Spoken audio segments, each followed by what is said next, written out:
Salam sejahtera.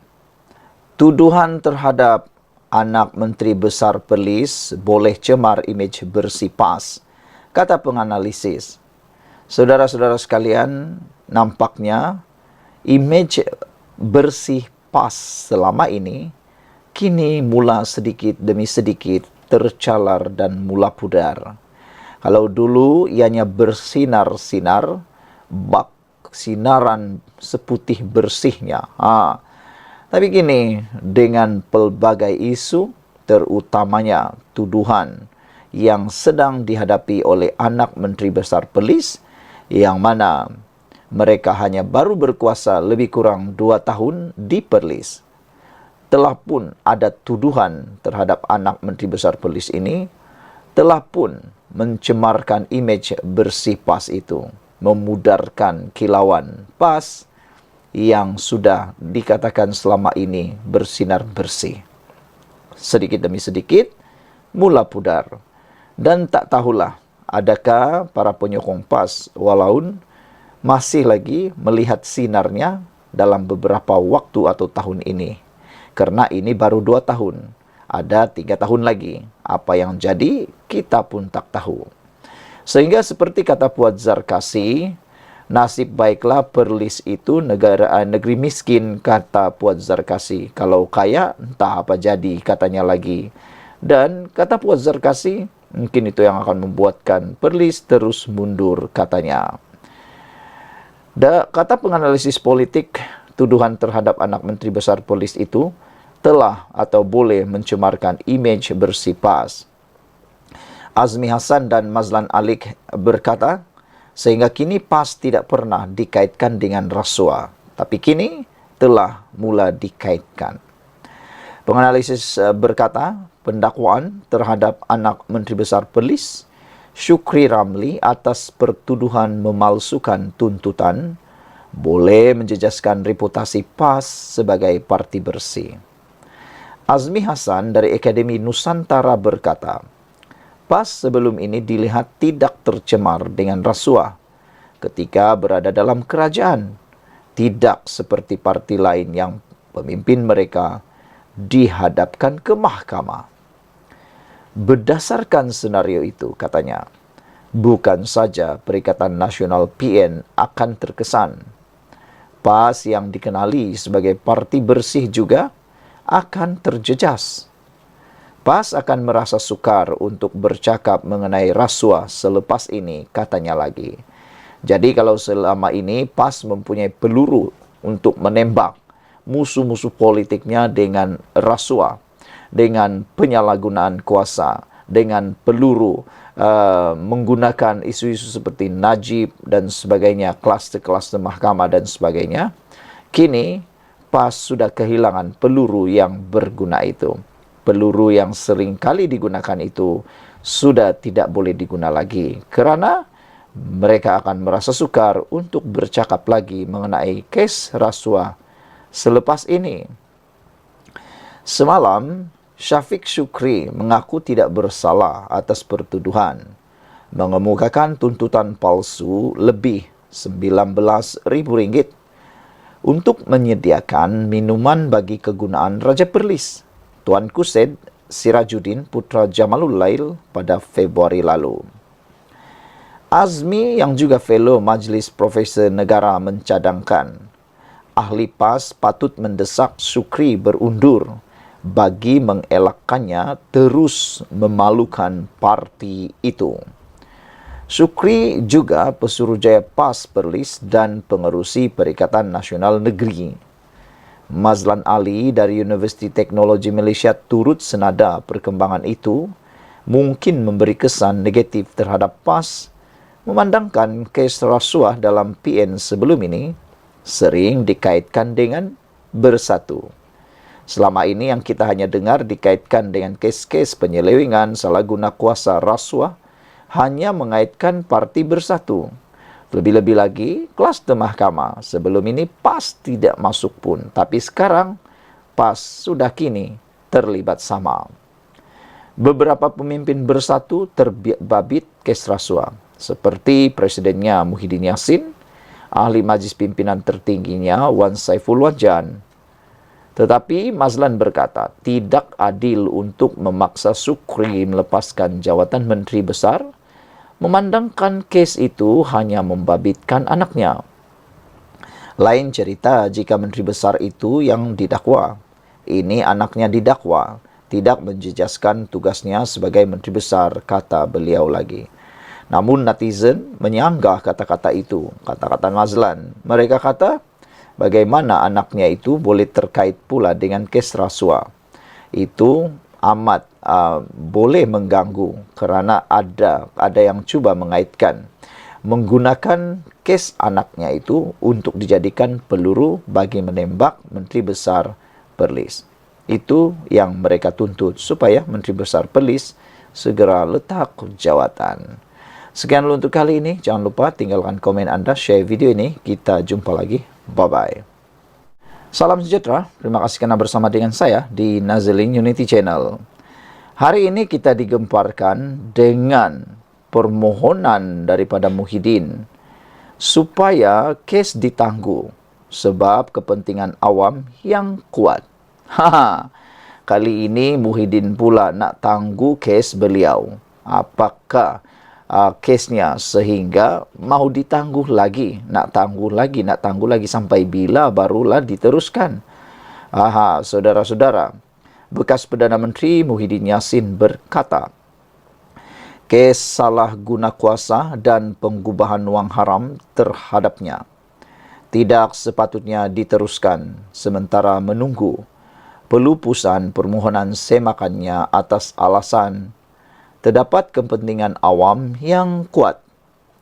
Bagaimanapun, pihak pendakwaan menyanggah permohonan bekas Perdana Menteri itu untuk menangguhkan kesnya di Mahkamah Session Kuala Lumpur sebagai usaha untuk melengahkan kesnya dibicarakan di mahkamah itu. Dua hujah yang bertentangan ini dilihat dalam affidavit yang difailkan bulan ini berhubung permohonan Muhyiddin menangguhkan kesnya di Mahkamah Session sementara menunggu pelupusan permohonan semakannya di Mahkamah Rayuan untuk membatalkan 4 pertuduhan salah guna kuasa yang dikaitkan dengan program Janawi Bawa. Menurut affidavit Muhyiddin yang difailkan di Mahkamah Session awal bulan ini, ahli Parlimen Pagoh itu menyebut mengenai keadaan istimewa untuk mewajarkan penangguhan kesnya. Dia berkata ini kerana jika Mahkamah Rayuan pada 9 Julai depan membenarkan permohonan semakannya, ia bermakna status untuk dia dilepaskan dan dibebaskan akan dikembalikan. Justru itu terdapat kepentingan awam yang kuat dalam kes saya untuk mewajarkan prosiding-prosiding di mahkamah yang mulia ini tidak diteruskan sementara pelupusan permohonan semakan tersebut, kata Muhyiddin. Tambah Muhyiddin lagi, permohonan semakan itu melibatkan perkara kepentingan awam. Kerana melibatkan isu sama ada Mahkamah Rayuan hanya mempunyai kuasa untuk mendengar rayuan di mana Mahkamah Tinggi membuat keputusan selepas perbicaraan penuh. Pengerusi Perikatan Nasional itu merujuk kepada keputusan Mahkamah Rayuan pada 28 Februari yang membenarkan rayuan pihak pendakwaan untuk mengembalikan semula 4 pertuduhan salah guna kuasa terhadapnya.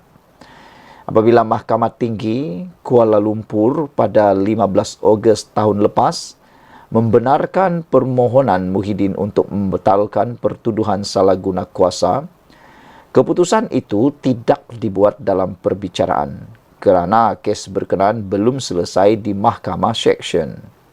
Bagaimanapun, dalam affidavit untuk menentang permohonan penangguhan itu, Timbalan Pendakwa Raya Zende Lim Wai Kiong mendakwa Muhyiddin cuba melengahkan kesnya daripada diteruskan di Mahkamah Session. Sebaliknya, permohonan Muhyiddin merupakan satu langkah atau percubaan untuk melengahkan kes ini didengar dan dibicarakan oleh Mahkamah Seksyen yang mulia ini dengan pemfailan permohonan semakan di Mahkamah Rayuan. Walaupun rayuan responden di Mahkamah Rayuan telah diselesaikan pada 28 Februari, kata pendakwa dalam afidavit yang difailkan semalam. Satu komen daripada netizen di ruangan Malaysia Kini tentang isu ini, Purple Mouse 7378 kata, "Cuba abah kau untuk lambat-lambatkan kes perbicaraan. Cubaan itu, abah kau tak tidur malam bila perbicaraan dimulakan. Sabit kesalahan, penjara dan denda, boleh setempat dengan bosku," kata Purple Mouse. Jadi, nampaknya netizen kurang bersetuju dengan tindakan Muhyiddin memohon supaya ditangguhkan kes beliau itu dengan alasan kepentingan awam yang kuat. Sekian dulu untuk kali ini. Jangan lupa tinggalkan komen anda untuk isu kali ini. Kita jumpa lagi.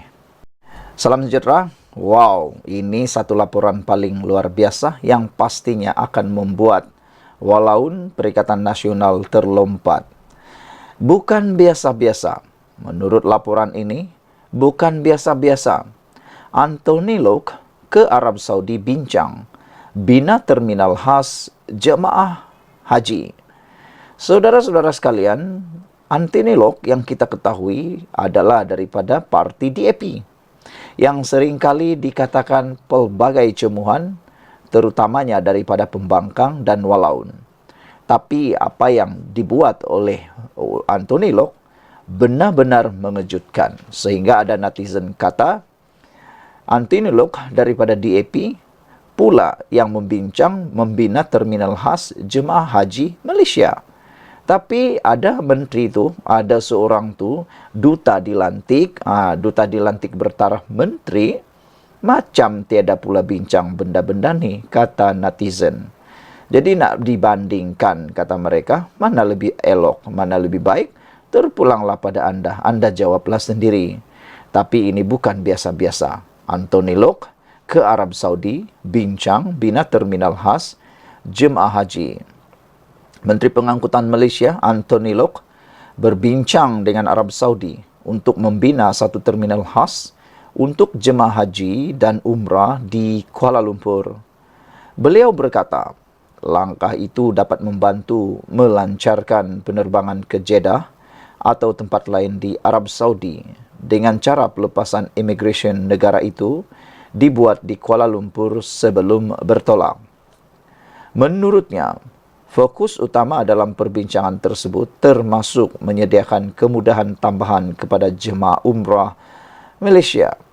Saya bangkitkan semasa perjumpaan bersama dengan Menteri Pengangkutan Arab Saudi, iaitu untuk membina terminal khas di Kuala Lumpur bagi menguruskan haji dan umrah, kata beliau. Kita juga sedang berbincang dengan pihak kerajaan Arab Saudi untuk menambah penerbangan tambahan semasa musim haji supaya ini dapat memudahkan pergerakan haji dari Kuala Lumpur, Malaysia ke Arab Saudi, katanya dalam hantaran video di Facebook miliknya. Tambah Anthony Lok lagi, dengan pembinaan terminal khas tersebut, Kerajaan Malaysia berharap pelepasan immigration Arab Saudi diperluaskan kepada jemaah umrah setiap tahun. Ujarnya, perkara tersebut diharap dapat direalisasikan dengan kadar segera bagi membantu jemaah dari Malaysia. Kemudahan ini juga membantu penerbangan yang datang dari Jeddah atau tempat-tempat lain di Arab Saudi, di mana pelepasan immigration Arab Saudi dapat dibuat di Kuala Lumpur sebelum bertolak ke Tanah Suci. Kita berharap perkara ini dapat direalisasikan segera, kata Anthony Lok lagi. Saudara-saudara sekalian, tindakan Anthony Lok ini pastinya menarik perhatian ramai orang yang ada di Malaysia, khususnya bagi mereka yang mahu menunaikan haji, mahupun bagi mereka yang seringkali melihat DAP itu sebagai satu yang jauh daripada apa yang mereka fikirkan. Jadi sebenarnya Anthony Lok bukan biasa-biasa sehingga membina terminal khas jemaah haji. Sekian dulu untuk kali ini. Jangan lupa share video ini. Kita jumpa lagi. Tinggalkan komen Anda. Salam sejahtera. Terima kasih karena bersama dengan saya di Nazilin Unity Channel. Sekali lagi, Anwar Ibrahim checkmatekan Perikatan Nasional Pembangkang. Apabila Anwar Ibrahim bertanya satu soalan yang sukar dijawab oleh mereka. Anwar Ibrahim kata, adakah Perikatan Nasional mahu terus subsidi orang kaya, warga asing? Penyasaran subsidi diesel bukanlah bertujuan untuk menyusahkan rakyat. Sebaliknya ditujukan kepada golongan kaya dan warga asing yang telah lama menikmati subsidi daripada bahan bakar berkenaan, kata Perdana Menteri Datuk Seri Anwar Ibrahim. Anwar Ibrahim bertanya, kenapa Ketua Pembangkang Datuk Seri Hamzah Zainuddin sibuk pula menentang penyasaran subsidi? Dia nak pertahankan siapa? Kata Anwar Ibrahim. Kita tekankan penyasaran subsidi ini untuk menarik subsidi dari golongan kaya dan warga asing. Jadi, persoalan sekali lagi daripada Anwar Ibrahim, Perdana Menteri Malaysia, ialah siapa atau dia ataupun Hamzah Zainuddin nak pertahankan siapa? Siapa yang cuba dipertahankan? Adakah Perikatan Nasional mahu terus subsidi orang kaya dan warga asing? Persoalan daripada Anwar Ibrahim ini, persoalan yang patut dijawab dengan segera oleh Perikatan Nasional. Kata Anwar Ibrahim lagi, diesel tidak digunakan majoriti rakyat dan bagi golongan terkait seperti pemandu teksi, peniaga kecil, nelayan. Semua diberi pengecualian dan bantuan untuk menampung kenaikan kos itu. Katanya membidas kenyataan Hamzah yang mengkritik penyasaran subsidi itu. Beliau berkata, syarikat-syarikat besar pula dipantau bagi membendung kenaikan harga barang dan perkhidmatan. Adakah Perikatan Nasional PN akan terus memberi subsidi kepada orang kaya dan warga asing jika mereka berkuasa? Jawab itu dulu, kata Anwar Ibrahim. Persoalan ini patut dihadam oleh semua orang dan difahami dengan mendalam daripada semua orang. Itulah yang akan menggusarkan rakyat, katanya kepada wartawan Malaysia kini pada sidang media bagi mengakhiri siri lawatan ke Jepun hari ini. Media baru-baru ini melaporkan Hamzah mendakwa pengumuman Anwar Ibrahim menimbulkan rasa kurang senang orang ramai serta gagal menyatakan secara tepat bila subsidi akan dihapuskan. Anwar berkata, secara prosedur, lazimnya Perdana Menteri akan mengumumkan dasar dan menteri berkaitan akan memberikan butiran dan tindakan susulan. Kata Anwar Ibrahim, Hamzah Zainuddin pernah jadi menteri. Tapi kenapa pula dia tanya soalan seperti itu? Benda ini dilakukan sejak sebelum merdeka, kata Perdana Menteri. Jadi, adakah itu sekadar satu retorik atau sekadar bertanya tapi sudah tahu? Malu-malu bertanya tapi sebenarnya sudah tahu. Selasa lepas, Anwar Ibrahim mengumumkan jemaah menteri bersetuju untuk melaksanakan penyasaran subsidi ke atas diesel yang melibatkan pengguna di Semenanjung, dan subsidi itu melibatkan 10 jenis kenderaan pengangkutan awam dan 23 jenis kenderaan pengangkutan barangan di bawah sistem kawalan diesel bersubsidi. Penyasaran bersubsidi diesel itu bagaimanapun tidak melibatkan pengguna di Sabah dan Sarawak. Ada beberapa komen daripada netizen di ruangan Malaysia kini, ialah apabila beberapa orang juga turut bersetuju bahawa ini sajakah level pembangkang yang ada, terang dan jelas buat yang kaya dan warga asing, itu sangat senang difahami, kata netizen Mr. Sakau. Beliau membidas kenyataan Ketua Pembangkang Hamzah Zainuddin, iaitu Mr. Sakau kata, ini sajakah level pembangkang yang ada. Terang dan jelas pun penerangan daripada Anwar Ibrahim. Subsidi itu ataupun terang dan jelas apa yang dinyatakan adalah buat untuk orang kaya dan warga asing. Bukan susah pun untuk difahami. Tapi biasalah ada orang yang sengaja untuk tak mau faham dijadikan bahan. Sekian dulu untuk kali ini. Jangan lupa tinggalkan komen Anda, tekan butang subscribe. Kita jumpa lagi.